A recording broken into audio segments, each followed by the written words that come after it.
Alrighty, back again is the one and only David Aizikov over at the Data Team for our recent episode of the Data Dive, where I think we are going to start this episode with a quote. And if you will mind, David, I will read it out to you. So, Canada's rental market is experiencing a prolonged softening phase, with price declines accelerating across most provinces and unit types. With the seasonal peak now behind us, we expect continued downward pressure on rents heading into the fall. Now, the author of that quote was you, David, for our most One and only. yes, on our recent press release where we talked about, of course, our latest Rentals.ca National Rent Report. There it is. David, I think if we can just start with the quote you gave and just kind of discussing a little bit more about that, this prolonged softening phase, the peak in summer rental demand, how we're seeing an opposite side of that. So, talk a little more about that. Yeah. So I don't want to sound like a dead horse, and I certainly don't want to sound like a broken record, but the typical rental trends in a year follow a normal trend line of growing demand through the summer, a peak and summer sometime July, August, followed by a decline, continued decline through the winter months, a bottoming out, and then once again we see a rebounding in the spring. And that's what we would typically expect. That's what we saw in 2023. That's what we saw pre-COVID, and that's what we saw effectively every year pre-COVID, and certainly in recent memory. COVID threw that for a loop, but that's an entirely different animal. We won't get into it right now. But 2024 and now 2025 have completely diverged from these conventional seasonal trends. Uh, 2024 more so, yes, we saw the conventional seasonality through the summer, a little bit weaker in some markets, but we actually saw a decline in demand earlier than typically expected. So typically we would expect it to happen in July, August. 2024, we saw it a little bit earlier in the year, a little earlier in June, July in many markets.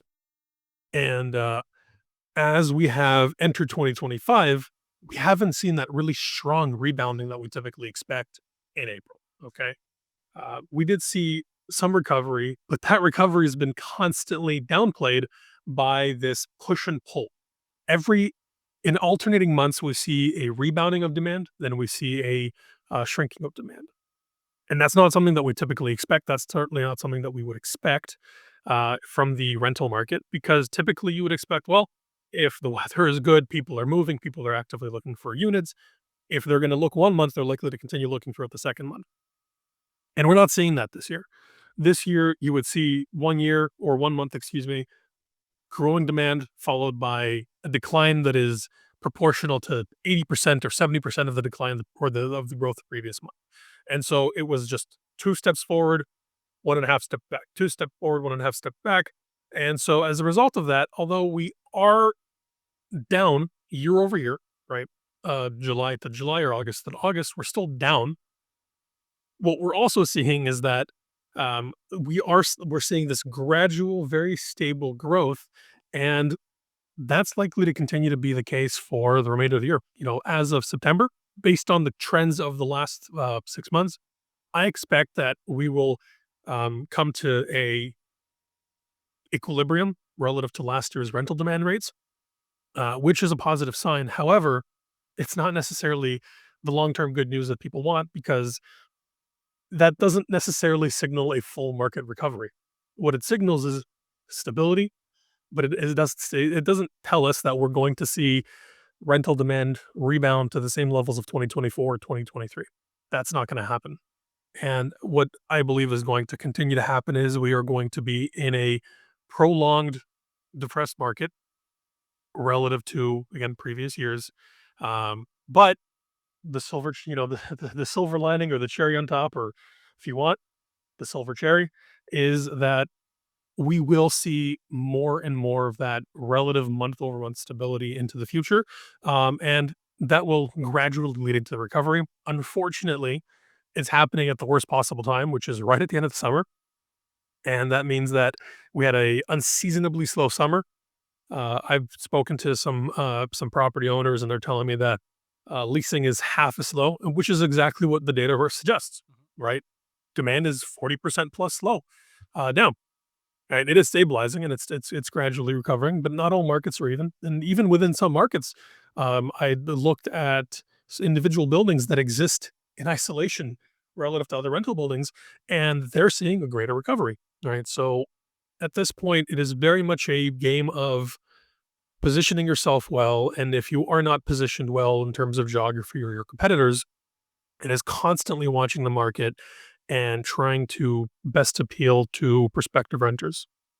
Yeah, the positioning yourself, that's why you're seeing all these movement incentive, right? Because they're just trying to, I've been saying that for a while now. If you're a property manager and you aren't offering a movement incentive, you are probably going to be looked over to buildings that, but because there's so many of them now in the market that you have to find a way to stand out. And that's where property managers are leading to right now. And, is it fair to say that, because I was asked this month actually, do property managers always to move incentives first before lowering price? And I said, typically that is what they would do. The last ditch effort would be to lower your asking rents because, well, obviously you don't want less money, but it also means that you at one point overvalued your property. So that's at least the appearance that it could come across as. So that's why we're seeing movement incentives usually flood the market and then maybe a little bit of a correction of price, perhaps. Yeah, well, there's certainly been a softening over the last 12 plus months on the purpose built side. We've seen a relative flattening in some segments of the market. Rents are growing marginally. In others, they are adjusting. But for the vast majority of the purpose-built market, rents are relatively flat year over year. On the new construction side, just, a bit of a different story again. But a lot of these properties were built with a strong market in mind, right? They were built to be luxury-oriented rentals because they were meant to offset the cost of a really high cost of construction, right? Um, you're absolutely right about the concessions part of this. More and more buildings are bringing concessions to market, and concessions are always going to preempt price adjustments because they offer a mechanism that is preferred because it allows them to offset, that concession or the promotion value, right? You don't have to experience the decline now; you can experience it in 13 months from now. But more than that, it also allows them to it ensures that in a continued ongoing lease, if in Ontario, let's say you sign a 1-year lease and you stay afterwards month to month, that you are now at a higher rate. So instead of dropping it, $100, now next year, if I want to, apply the minimum rent increase as approved by the government of Ontario, I can do that, but I'm not doing it at a lower rate. I'm doing it at the base rate that the lease was signed at, and that's really, really where the focus comes from. One thing interesting I did mention earlier was just that in some markets, not all buildings, even of the same class, the same character, the same level of finishes, are recovering at the same rate, or even experiencing the same relative market conditions. So, in Toronto, there are a few examples of buildings that exist kind of in isolation. They exist in areas that are predominantly condominium, okay? And these buildings, because they compete primarily with condos, are actually seeing a greater relative rental demand. At least, this would have been the case about 2 months ago, and it's likely still the case. And the reason, for is because condos don't offer concessions, they don't offer promotions. So imagine you have one building surrounded by condos, individual owner operators renting out their condos, they're trying to maximize the rent. They might compete a little bit more in the price, but they're not offering any concessions, and that's where the purpose-built operators are able to beat them out. And the condo market is so flooded right now of units that aren't moving that you'd have to imagine that maybe that should be the shift that happens in order to start moving these units. Um, it's interesting too with the whole personal rental market that we recently reported on because yes, rents are down. I think that's maybe a good word just to at least summarize what we saw from Mhm. this last report. Average rents across Canada are down about 3.5%. We are seeing 10 consecutive months of these year over year rent decreases where this August was less than last August, the July was less than last July. However, what we are doing now with the reports is looking at longer term trends. Particularly, this last report is these 3-year trends. And what we reported was average rents across Canada are about 11% higher than they were 3 years ago. And there's some huge provincial differences where, for example, Saskatchewan rents are 32% higher than they were 3 years ago. Alberta rents are seeing a 27% increase from 3 years ago. Manitoba's approaching 22%. What's interesting about that is the provincial stories because Saskatchewan is the only province right now where rents are still increasing. Every other province in Canada, we reported a decrease from this time last year. But talk a little bit about that. How are Canadians supposed to look at these 3-year increases that we're seeing? Is it normal? Are we seeing that this because demand is going down, we're about to see this trend change? How can you comment on that? Yeah, I mean, demand is ultimately the driving force behind market rents, right? So I was at an event yesterday and we were talking about what markets experienced substantial growth recently in recent memory. And people mentioned, Kingston. Kingston at one point was severely undersupplied. It had the lowest vacancy rate in Ontario. This would have been 2023, I believe. And it had explosive rental growth, right? Really strong student housing market as well. And that, as a result, actually created some serious issues for a lot of the local renter population. So these are long-term renters, or just, again, local residents of the community, not students that are coming into the community for, post-secondary schooling. And that from there, we kind of jumped off and they started talking about, well, why are we seeing that in the prairies right now? Well, it's ultimately because of demand. It's because people are looking for affordability. When we looked at Ontario markets recently, we were trying to understand. Okay, well, some markets are really down, but other markets, like certainly some of the more ex-urban or rural communities further up north, are showing really strong growth. Why is that? Well, because people are moving out there. And it might not be, hundreds of thousands, but a few hundred here and there, a steady trickle does provide or does create more and more pressure on this market. Okay. And we've been seeing that for years. Last year, Lloydminster, I believe Lloydminster was the fastest growing market, and that was in large part due to people moving to Lloydminster, being scared off by the Ontarians. And Scared off that by us.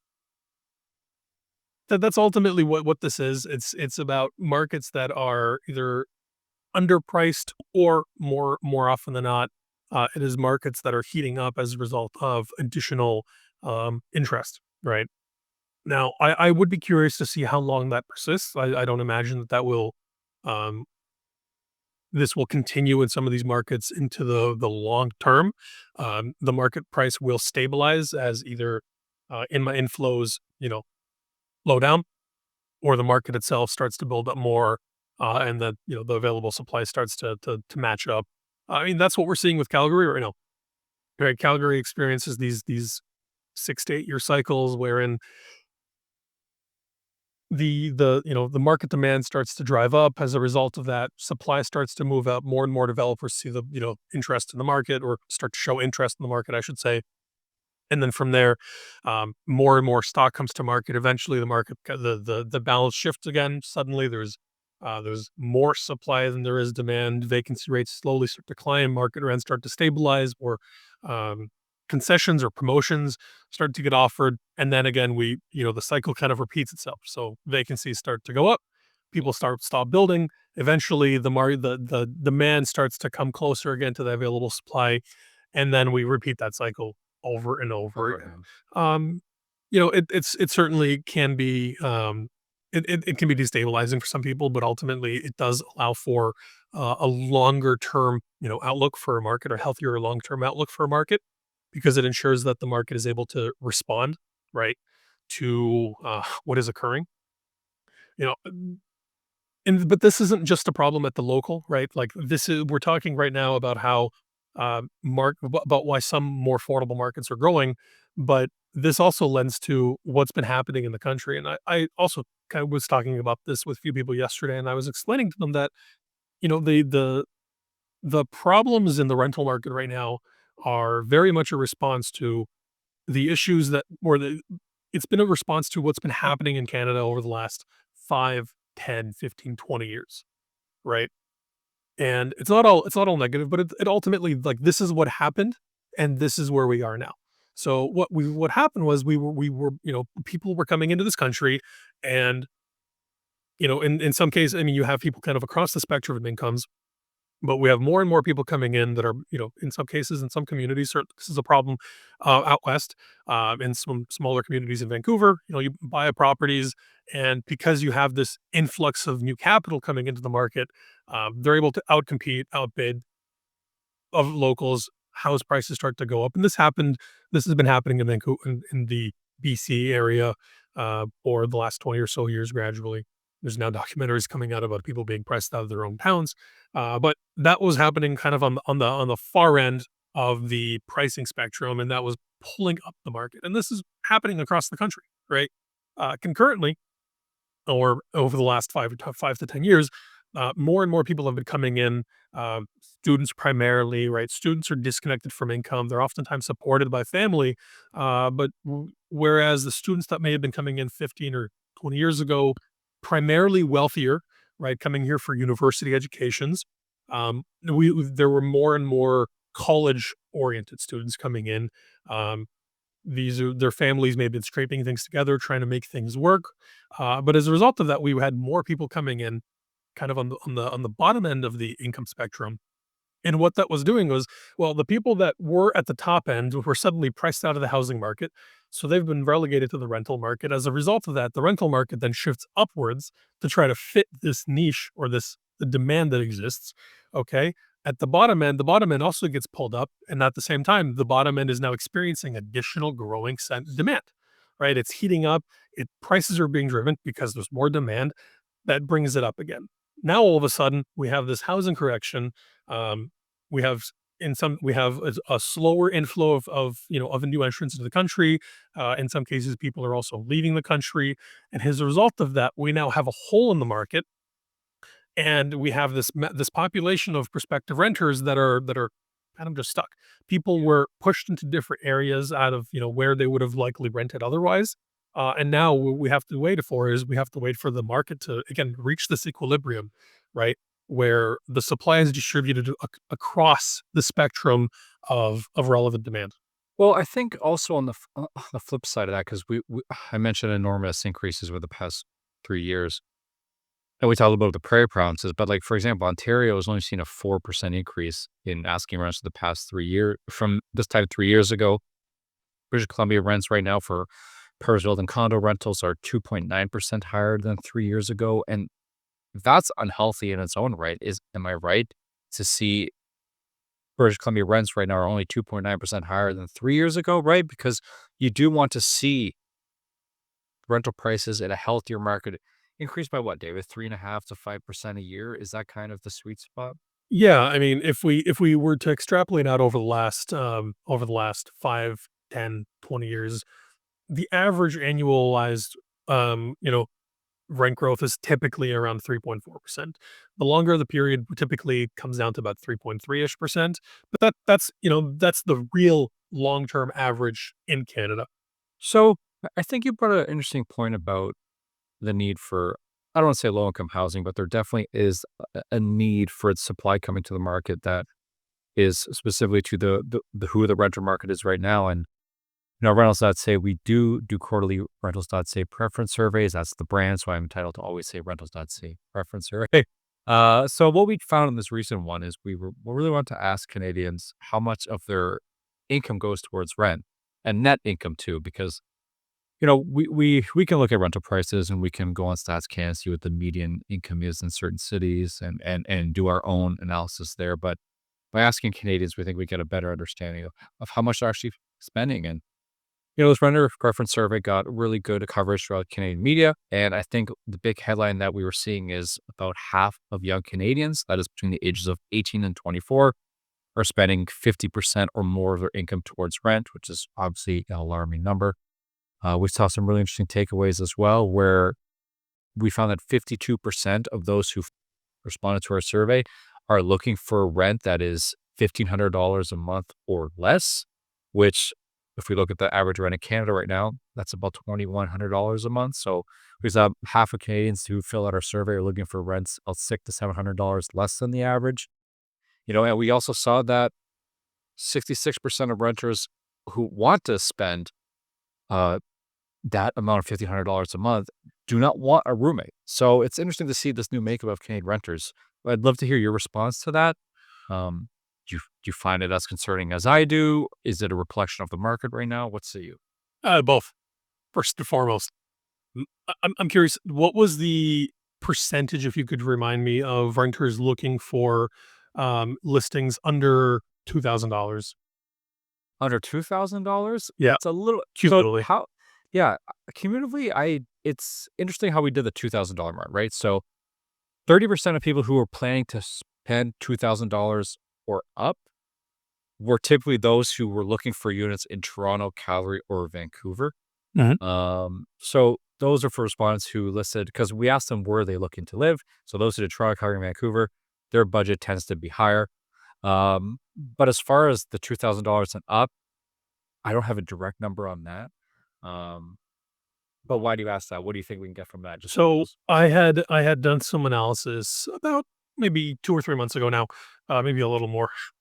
And, what I had found at the time was that, and this was based off of usage, not necessarily, a direct response, right? So obviously there's going to be some difference there because the way that people use use the site, what people are searching for is always going to be different necessarily from what people expect, right? Mhm. They might be a little bit more flexible, or they might be more realistic maybe with some of the responses to you.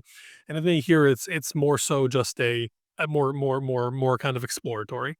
But what I found was that approximately 70% of, and this number, it's that's not an exact number, but approximately 70% of prospective renters were effectively competing for the bottom 50% of listings. So there's clearly a mismatch or a misalignment there of the available supply of units, and the, price points that people are looking for, right? Now, obviously, what they're looking for might not necessarily what they ultimately settle for, right? Everyone always wants a good deal. I certainly do. Sure. You know, that's why it took me 2.5 months to find my listing, my unit last time, because I wanted to make sure I got the deal that I needed, Yeah. the deal that I deserved. But even on top of that too, though, Dave, like what was interesting is, so we broke things out through age groups, obviously, and those who are looking for a rental under that $1,500 mark, 40% of them were between the ages of 35 and 54, which I thought was even more surprising, right? These are not 18-year-olds moving out of their parents for the first I mean, typically. is it surprising? Everybody needs a place to live, and regardless of circumstance, right? It used to be that, their studio apartments are more, competitively priced. They were relatively affordable. When I remember I first looked for at one point I was looking at a basement apartment and I was expecting it to be $1,200. That's what basement apartments were. They were either under 1,000 or just over. And then I remember going and realizing, oh no, basement apartments are $1,600, $1,800, $2,000. And if you are in a minimum income wage, Mhm. that's not going to be very doable. The people have expenses in life, and just because your income might not be quite up there doesn't necessarily mean that you don't have a certain standard of living that you want. So I completely understand that. My heart goes out for people, and I want to make sure that we understand that the market will, hopefully will stabilize over time. You're absolutely right. We do need a continuum of housing. Okay. There needs to be variety in housing types, and a healthy market will oftentimes have that. The reason that we are where we are now is because, again, we have been dealing with just this one crisis after another. And now, in the midst of what we considered a housing crisis, all of a sudden we're now in a demand crisis, Yeah. right? We have a ton of units, but because of so many other factors that have come into play, it's not realistic, right? So for the first time in 40 years, we had a growing interest in the rental market from the development industry, specifically on the condo side, right? In the 70s and early 80s, vast majority of developers completely gave up on rental.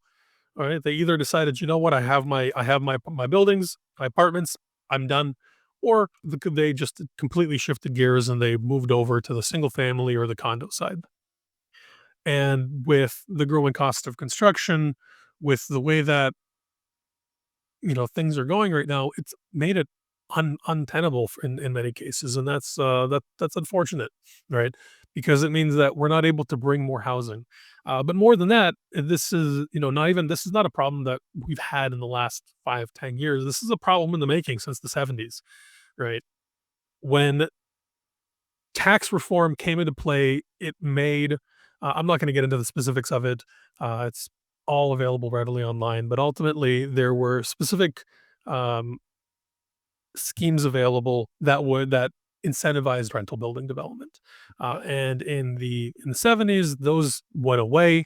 Gradually, rental construction slowed and slowed down. In some markets, obviously, it was stronger, just because they had a more dedicated building community.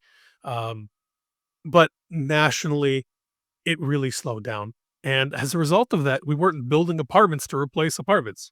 And what I mean by replacing apartments is that a building will gradually age in place. Okay. Its Yep. position in the market may change, but new properties come into market and they take that position.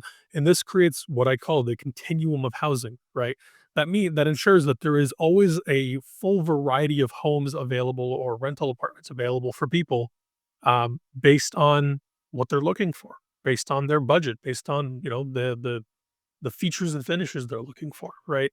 If you don't do that, what ends up happening is you have this giant hole in the market, and all of a sudden, 95 plus percent of all units are old stock. And so, what are we going to do? People want nicer places. You know, people are the average income of a renter is going up, so let's give them something nicer. Well, what are you going to do? We're going to renovate old stock rentals. We're going to bring them up market, and while that is good from the perspective of it provides more choice and more options to prospective renters. Certainly, it was good when I was looking at an apartment because I got what I wanted, right? But it's not good from the market's perspective because it reduces the variety, right? Yeah. It takes houses from one side of the spectrum and brings them to the other, and that limits that kind of limits the choice, more so than if we were to continue building more homes. And ultimately, the more you build, the more affordable a market gets. So so how what do you make of the spike in demand of three-bedroom units then? You think that's a reflection of maybe the survey of Canadians having maybe a little bit smaller budget, and therefore they just want as many roommates as possible? Is it older Canadians who want more stock? Like, why the three-bedroom explosion? And I think it ties into what you were saying, like, we have to make sure that we're keeping up with this and building Oh yeah, of units, right? But yeah. Well, why the do you think larger, it's happening? yeah, absolutely. The larger units are, I mean, that demand is being driven by young professionals. It's being driven by roommates. You know, back a few years ago, there was this new requirement in the city of Toronto for what was it, like 10% of units in new construction buildings to be brought to market to be three beds. And there was a lot of concern about, well, who's going to live here? Families don't want to live here, this and that. And, they thought, oh, this is going to drag performance down. It's going to lease slower. Well, guess what? They came to market. None of those problems occurred. And that ultimately because people realized, oh, you know what? I can live with my buddy Giacomo. And all of a sudden, we have a bigger place to live. And I'm paying less than if I lived in a one bed, certainly less than if I lived or even a two bed for that matter, right? Definitely. Right. There are efficiencies to be had. And now a large number of these units are oftentimes, occupied by roommates. Yeah, and of course, when homeownership became a little bit out of reach, people thought they'd be rentable longer, maybe they wanted just more space in general. Mhm. Work from home remained high, another bedroom could be an office, like, there's that. Because 35 to 54-year-olds are looking for rent of $1,500 or less. You would assume that they're have significant others, maybe they're having a child. They want more space as well, and I think it's educating Canadians of the makeup of renters as well.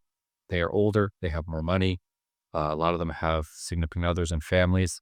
It's not just 18-year-olds moving out of their parents' house. These are this is a huge part of Canadians right now who need rental housing, and these three-bedroom units, I think, are the key to unlocking it for so many Canadians. So let's hope a lot more supply comes at the market. Unfortunately, it takes years and years to get these units built, but that's kind of what we're trying to push shared rentals. So, David, I think that's a good place to end it. We have our next Rentals.ca national rent report coming out in a few weeks.